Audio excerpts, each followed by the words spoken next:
Kalau ternyata hasilnya berubah gimana? Kalau ternyata ada putaran kedua gimana?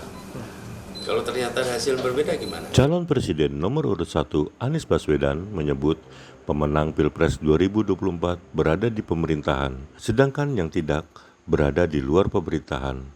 Hal ini disampaikan Anies saat ditanya terkait kemungkinan dirinya berada di pemerintahan atau oposisi jika kalah Pilpres 2024. Dirinya meminta agar semua pihak menunggu hasil Pilpres 2024. Kembali masuk dalam pemerintahan dan Bapak sekarang ini membawa perubahan dan istilahnya belum ada kepastian apakah Bapak akan tetap menjadi oposisi dan seperti apa, itu bagaimana sih Bapak kepastian? Kalau ternyata hasilnya berubah gimana? Kalau ternyata ada putaran kedua gimana? Kalau ternyata ada hasil berbeda gimana? Jadi kita tunggu sampai tanggal 20, baru kemudian nanti kita akan sampaikan. Tapi saya berpesan tadi, benar, bahwa di dalam proses pemilu itu akan ada selalu yang menang berada di pemerintahan, yang tidak berada di luar pemerintahan. Saya pegang prinsip itu aja, prinsipnya yang dipegang. Bila menang berada di dalam pemerintahan, bila tidak menang maka berada di luar pemerintahan, dan dua-duanya sama-sama penting.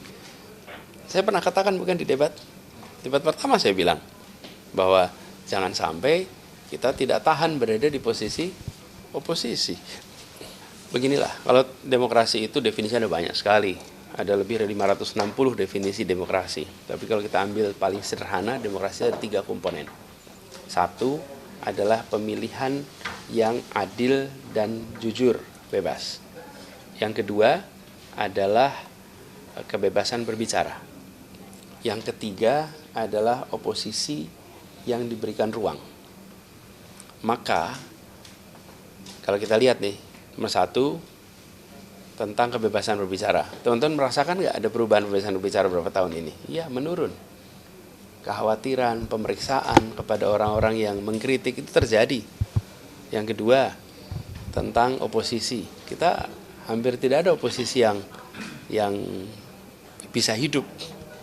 Kenapa? Karena mendapatkan tekanan yang luar biasa untuk jadi oposisi itu. Akhirnya nggak kuat. Karena nggak kuat akhirnya ikut di pemerintahan. Jadi sebenarnya oposisi itu dikasih ruang saja karena dia menjadi penyeimbang baik untuk semua. Tapi kalau oposisi tekan akhirnya nggak ada yang tahan tuh.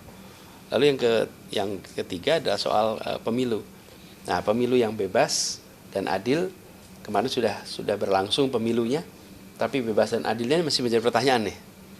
Dan itu mungkin yang dikatakan oleh teman-teman di sana. Jadi